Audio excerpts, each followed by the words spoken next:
why are exams stressful? We then have to ask ourselves, why we test, how we test, when we test, and what do we do with the test result? Now, if we are not clear with our answers to these 4 questions, then exams will always be stressful. Never mind if it's PSLE or year-end exams. Let me start with why we test. If we see a test or an assessment as an opportunity for us to know ourselves better, to know our children better, where they stand, where they are strong at, where they are weak at, then this self-assessment should not be stressful. It is about surpassing ourselves rather than surpassing other people. But if we get this wrong, if the reason for testing is to compare with other people on a relative scale, then by definition, any test will be stressful.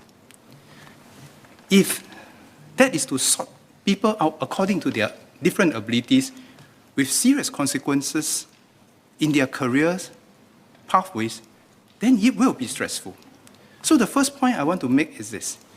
If we truly want our exam to be less stressful, we need to reorientate our perspective to why we test. And from MOE's perspective, we want all our assessments to be a feedback to our students and our parents on how the respective child is doing. It is how the respective child is doing vis-a-vis his previous self or her previous self, and not how he or she is doing with vis-a-vis other students. We want to do away with this incessant comparison on a relative scale to truly appreciate what the child is strong in and what the child may be weak at, and we need to help the child. Now the second is how we test. I think many members have spoken and we agree. Going forward, tests will be less and less to do with rote memory work. Instead, going forward, it will be about how our children can apply the concepts they have learned to solve tomorrow's problem. Coming from NTUC and MTI, I can speak on behalf of the employers. All progressive employers are less and less interested in how our students are able to solve yesterday's problem with yesterday's solution, or even today's problem with yesterday's solution. All our progressive employers are looking for our students to be able to solve tomorrow's problems with tomorrow's solution, which means that more and more of our tests must gear towards helping our students to prepare to apply their knowledge in solving tomorrow's problem in context. Now, that doesn't mean that the test will get easier. In fact, some people will think that test by rote memory is easier. But that is not the skill set that we are looking for, as many members say. Today, with Google and the internet, anyone can go onto the Google and the internet to search for the information they require. The new skill set that is required is how we make sense of the plethora of information sources and combine them and create new solutions in context. So that is how we test. Now, whether that is more or less stressful, it depends on our perspective again. Then the third question is, when we test, if we test too early as a national exam, as many members have said, then it might be detrimental to some of the late bloomers, it might be detrimental to some of our younger children. But on the other hand, if we test too late, we will be unable to apply the interventions necessary to help our children to progress at a pace that's suitable to them. So somewhere in between testing too early and testing too late, we need to find the Goldilocks point that is just right. And we'll continue to study this. And I must qualify.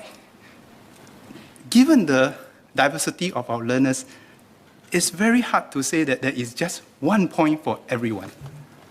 But to the extent that we can, we will find that point, be it PSLE or otherwise, to cater to the bulk of our students. But the assurance that we want to give to everyone is this: that 1 point doesn't and will not define a person's future forever. We have a process of what SM Taman called continuous meritocracy, where it is about continuous assessment performance that determines one's achievement in life, and not just on a single point and a single assessment. And that should not be our attitude. Otherwise, we instill fear in our students. Then the final question is, what do we do with the test results? If our attitude and answer to the first question of why we test is, this is a self-assessment to find out the strengths and weaknesses of our students so that we can best apply the resources to help them fulfill their potential, then what we do with the test result, the definition of success for that is that we apply the correct resources, apply the correct pathways to the students that require the necessary help. And it is not about everybody going to a particular school that is deemed as most popular or most successful. If we take that attitude of what we do with the test results, and that is all about applying the correct pathways to give our children the best opportunity possible, then I think exams will be less stressful. So having said this, I am under no illusion that exams will have some stress. And I must also qualify that it is not our aim to remove all stress from our children. It is not possible, and that should not be our aim. Our aim is to make sure that we stretch our students appropriately, not too much, not too little. But having said that, we as parents, we as educators, we need to focus on these 4 sets of issues and hopefully find the correct answers for ourselves. Why we test, how we test, when we test, and what do we do with the test results. Thank you, Speaker.